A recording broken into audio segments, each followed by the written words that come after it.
आज इस वीडियो के थ्रू मैं कुछ हैक्स बताने वाला हूँ, कुछ बेसिक पॉइंटर्स बताने जाने वाला हूँ जो आपको आपकी हर एग्जाम में हेल्प करने वाले हैं। बच्चों, आपके हर एक इनपुट का रिटर्न आपको जरूर मिलेगा।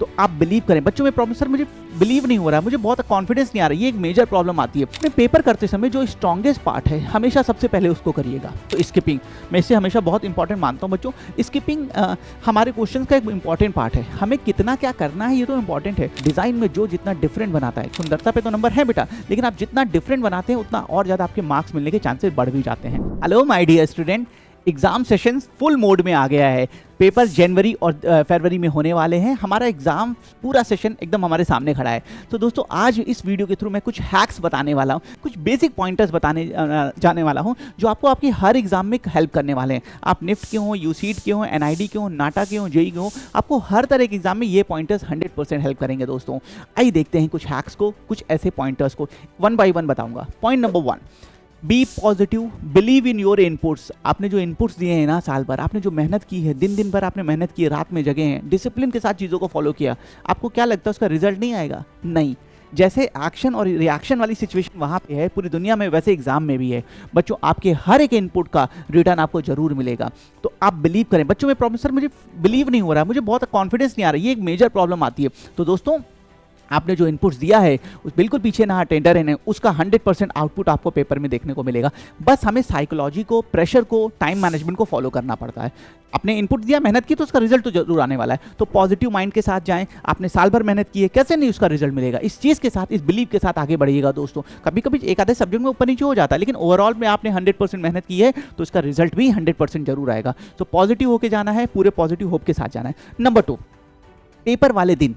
बच्चों, पेपर वाले दिन थोड़ा सा पेपर में सेंटर पे जल्दी पहुंचने की कोशिश करें, क्योंकि कभी कभी जब हम लेट पहुंचते हैं ना तो एक सिचुएशन का पैनिक इशू भी हमारे साथ आने लगता है। हम परेशान हो जाते हैं, घबरा जाते हैं। अपने पेरेंट्स से, अपने टीचर से या अपने वेल विशर से बात करके जरूर जाएं, क्योंकि उनके जो शब्द हैं ना, उनके जो वर्ड्स हैं बेटा, वो आपको कॉन्फिडेंस देंगे। वो आपसे बोलेंगे बेटा बहुत अच्छा करना, सब अच्छा होगा, बिलीव करना है, ठीक है। ये वर्ड्स आपको मोटिवेट करते हैं। तो अपने वेल विशर, पेरेंट्स या टीचर्स के साथ गाइड एक बार बात करके 1-to-1 जरूर जाइएगा बच्चों। इससे आपको अंदर से एक बूस्टअप मिलेगा। ओके, नेक्स्ट है, अपने पेपर करते समय जो स्ट्रॉन्गेस्ट पार्ट है हमेशा सबसे पहले उसको करिएगा। जैसे मान लीजिए मैथ्स, रीजनिंग, इंग्लिश, जीके और आपका ड्राइंग का पार्ट आया, और मेरा मान लो मेरा इंग्लिश बहुत स्ट्रांग है, तो बेटा रिकमेंडेड है आप सबसे पहले अपने स्ट्रॉन्गेस्ट पार्ट को करो। उसका रीज़न ये है कि अगर हम कोई चीज़ स्टार्ट करते हैं पॉजिटिव, आपने डे टू डे लाइफ में भी देखा होगा, हम कोई एक पॉजिटिव माइंड के साथ कुछ काम करते हैं, सब कुछ बहुत अच्छा चल रहा है, सब लोग अच्छी अच्छी बातें करें, तारीफ करें या नहीं भी बोल रहे हैं, लेकिन हम स्मूथली अपना काम करें, तो हमारा माइंड बहुत एक्टिवली वर्क करता है। लेकिन इसी जगह अगर हम काम स्टार्ट करें, किसी ने टोक दिया, किसी ने बोल दिया, या ऐसी कोई सिचुएशन हो गई बेटा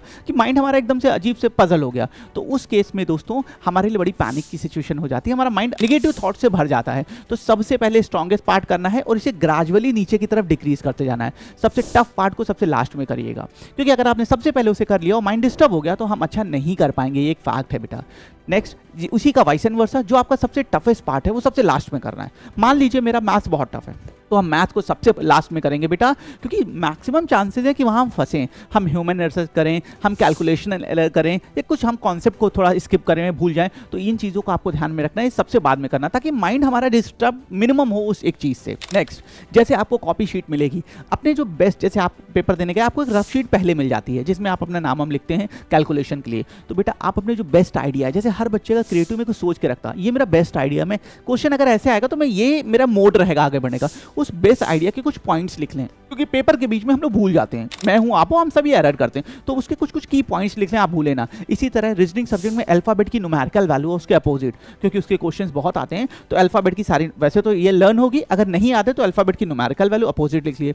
मैथ्स में 10-12 तक के स्क्वायर एंड क्यूब लिख लिए, ये आपको थोड़ा सा तुरंत हेल्प देते हैं, कॉन्फिडेंस भी मिलता है और एक हेल्प भी होती है कैलकुलेशन टाइम पे। तो ये सारे पॉइंट्स आप जरूर पहले लिख लीजिएगा। नेक्स्ट पॉइंट है बच्चों स्किपिंग। मैं इसे हमेशा बहुत इंपॉर्टेंट मानता हूं बच्चों। स्किपिंग हमारे क्वेश्चंस का एक इंपॉर्टेंट पार्ट है। हमें कितना क्या करना है ये तो इंपॉर्टेंट है, पर पेपर टाइम पे बहुत सी चीज़ें छोड़ देनी होती है, क्योंकि हम वो पेपर टाइम पे करेंगे तो बहुत टाइम जाएगा, हमारी बहुत इनपुट जाएंगे, तो उस क्वेश्चन को सबसे बाद में करना है। जैसे 16 नंबर क्वेश्चन मैथ का बहुत टफ है, कंपाउंड इंटरेस्ट का, तो उस पॉइंट ऑफ टाइम पे उसको छोड़ेंगे, सबसे लास्ट में उसको करेंगे अगर टाइम बचता है तो, क्योंकि हर एक क्वेश्चन से नंबर सेम मिलना है, तो हम वहीं पे इनपुट करेंगे ना जहाँ ईजिली हमें पॉजिटिव आउटपुट आ जाए। तो इस चीज़ का भी हमें ध्यान रखना है। नेक्स्ट पॉइंट है बच्चों, जब भी आप क्रिएटिव का स्पेसिफिकली, वैसे ये पूरे पेपर के लिए इंप्लीमेंट होगा, लेकिन क्रिएटिव का क्वेश्चन करते समय क्वेश्चन को मिनिमम 3 टाइम्स पढ़िएगा।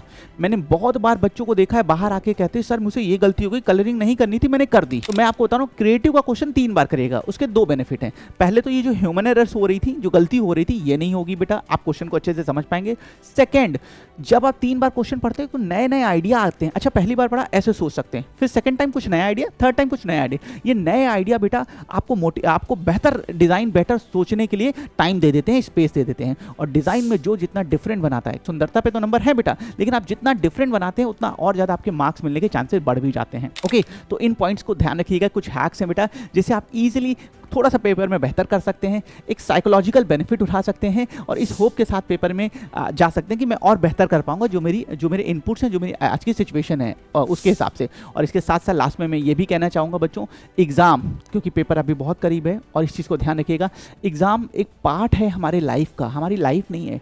हम बहुत अच्छे से पेपर देंगे, हमने मेहनत की है, रिजल्ट आएगा, एक में नहीं आएगा, दूसरे में आएगा, दूसरे में तीसरे में आएगा, लेकिन रिजल्ट जरूर आएगा। तो एग्जाम को अपने ऊपर हावी नहीं होने देना। एग्जाम पार्ट है ना एक लाइफ का, लाइफ नहीं है हमारी। हम बेहतर करेंगे, हमने पढ़ा है, साल भर मेहनत की है, क्यों नहीं रिजल्ट आएगा। तो इस होप के साथ, इस पॉजिटिव बिलीव के साथ पेपर में जाइएगा। प्रेशर थोड़ा बहुत लेना है, वो हमें पुश करता है, हमारी लिमिट्स को आगे, लिमिट्स को पुश करता है, हमें आगे और अच्छा करने के लिए करता है, लेकिन इतना नहीं ले लेना है कि हमारे ऊपर हावी हो जाए और हम जो आता है वो भी ना कर सकें। सो आई होप ये पॉइंट्स आपको हेल्प करेंगे। All the best for your papers. Thank you.